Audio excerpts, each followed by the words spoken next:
Elon Musk said yes to a follower of his who said, President versus Elon, who wins? My money's on Elon. Trump should be impeached and J.D. Vance should replace him. Yes, said Elon Musk to that. Impeach Donald Trump. And so they have both fired their biggest shots at each other. The question for Donald Trump, who spent the last 3 days in fearful silence about Elon Musk, is, can he crush the richest person in the world? Or should he beg for a truce with Elon Musk? The Epstein files are, of course, the criminal investigative files on Donald Trump's old friend, the pedophile Jeffrey Epstein, who killed himself in prison. Twitter is now filled with the video of that dancing friendship. The best part about the fight between Trump and Elon Musk isn't just that it puts two of the most controversial figures in the country against each other in a very public and embarrassing way. It's also causing problems inside Trump's team. Elon isn't just attacking Trump, he's also going after people close to him. That's making Trump turn on some of his own top advisors and cabinet members.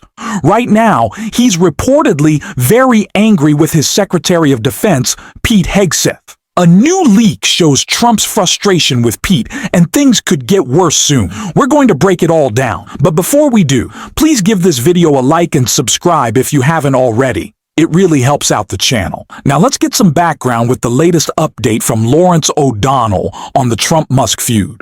With the video of that dancing friendship with that pedophile, thanks to Elon Musk pushing the video of the Trump-Epstein friendship on Twitter. You can expect to see more and more of that on Twitter. And so we have no idea what's coming next. We have no idea what happens tomorrow.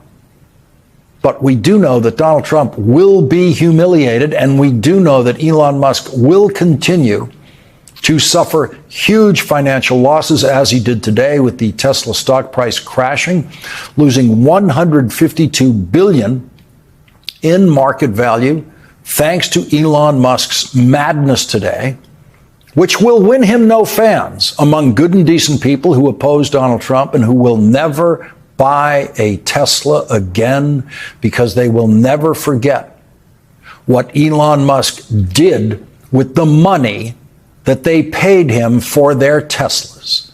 They will never forget what Elon Musk did during his worship Donald Trump period. Good and decent people will never forget Bill Gates' description of Elon Musk as the world's richest man killing the world's poorest children, because that is exactly what Elon Musk did and what he's continuing to do tonight. And those children are dying tonight because of Elon Musk. And so two madmen are at war, and we have no idea what happens next. But we can only hope that it helps derail the mission of non-stop cruelty that the Trump White House is visiting on this country and the world every day. Things are clearly going badly for both Trump and Elon Musk, and it's actually pretty dramatic. But this situation isn't just about them. It's also hurting the people around them. One person really caught in the middle right now is Pete Hegseth. You might remember that a few months ago he got very close to Elon Musk and even shared highly sensitive military information with him. That's now causing serious problems and is the reason for the latest news about tensions between Trump and Hegseth. Before we dive into that breaking story, let's get a bit of background from Rachel Maddow. The headline is Musk, meaning Elon Musk, set to get access to top secret U.S. plan for potential war with China. The lead is this: the Pentagon is scheduled tomorrow, Friday, to brief Elon Musk on the U.S. military's plan for any war that might break out with China. One official confirming to the Times that Musk is to be at the Pentagon on Friday, but offering no details. Mr. Musk, of course, has extensive financial interests in China, and so this, I think, is raising lots of alarm bells for a lot of different people. The Pentagon's war plans, known in military jargon as open. So we had to start with that context, because if you remember, when that New York Times article came out the next day, we had Trump, we had Hegseth, Elon, all in the Oval Office saying, no, this is an absolute lie. And of course, their lie, that it was a lie, was the actual lie. Of course, Pete Hegseth was willing to share our top secret war plans with Elon Musk. He was willing to share them with everyone as long as they had a Signal account. And so Donald Trump was furious, and new reporting details just how bad it is, and just how bad it is about to get for Pete Hegseth now that this civil war is broken out.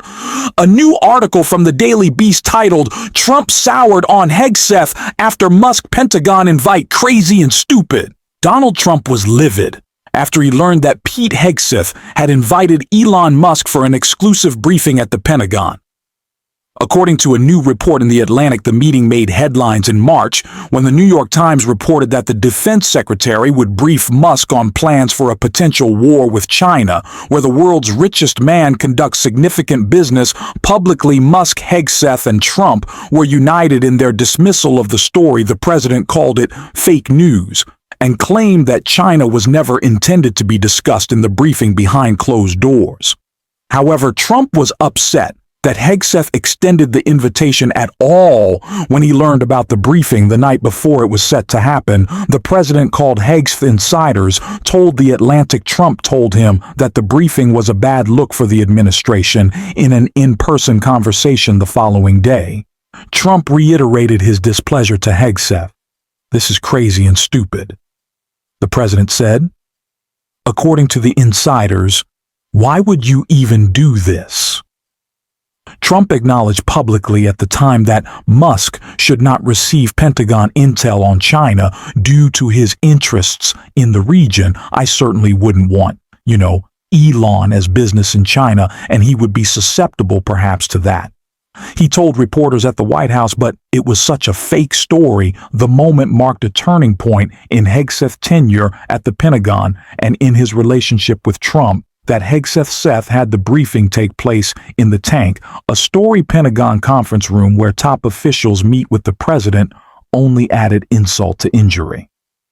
The Atlantic reported up until then, the Department of Defense had been the golden child, the person close to Hegseth's office told The Atlantic, but afterwards, Hegseth began to spiral.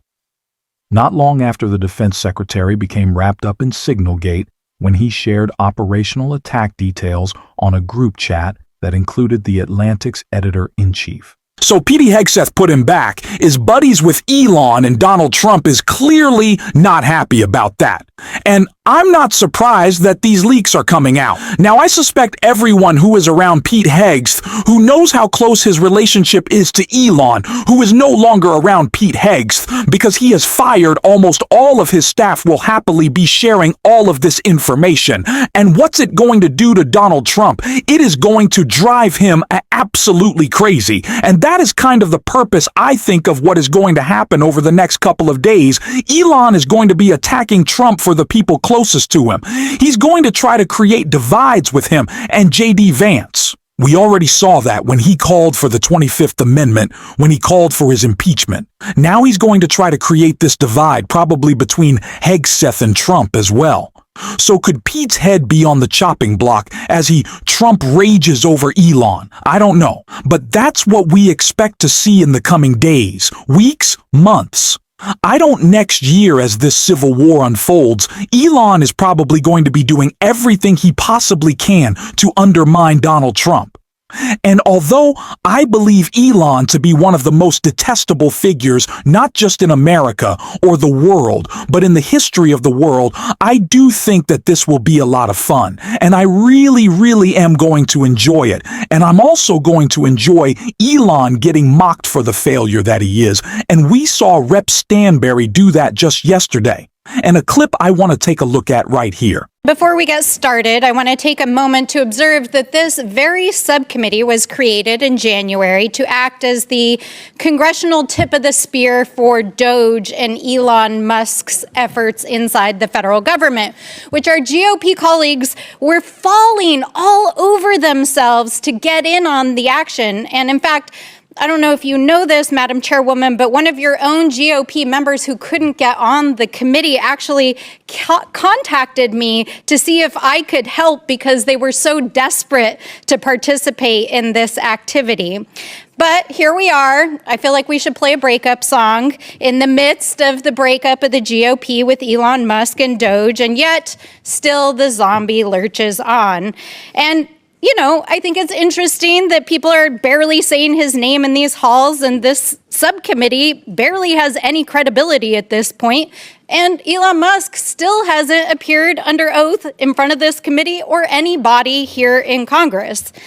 And in fact, Donald Trump himself apparently asked his own aides this week if Doge was, and I quote the president, bullshit. Donald Trump asked if Doge was bullshit. Meanwhile, our friend, Mr. Musk, is going crazy on Twitter. We just checked. He's still going at it. And he literally has been tweet storming the GOP for the last 24 hours. And he says, I'm sorry, but I just can't stand it anymore. This massive, outrageous, pork-filled congressional spending bill is a disgusting abomination. Shame on those who voted for it. You know you did wrong. You know it. And you know what I find interesting about his tweet is that he says, I'm sorry, I just can't stand it anymore. And I think, you know, the American people have been there for the last 3.5 months as they've dismantled the federal government, as Musk and Trump and his friends here have helped lay wake to the federal government, dismantling federal agencies, firing thousands of federal workers, stealing your private data, costing the federal government millions of dollars. And in fact, it appears that they may have actually cost more money than they apparently saved. So it's hard to take any of this seriously or with any credibility. Musk lied about Doge and its savings. The president and the speaker just this morning, once again, lied about the big abomination of the bill and the deficit spending in it. There was a misrepresentation of a witness in this hearing last time. There was lies about the budget, reconciliation, and yes, the Doge package, which was transmitted to Congress yesterday. And I don't think I even need to comment on the wild journey of baseless conspiracy theories that we just heard.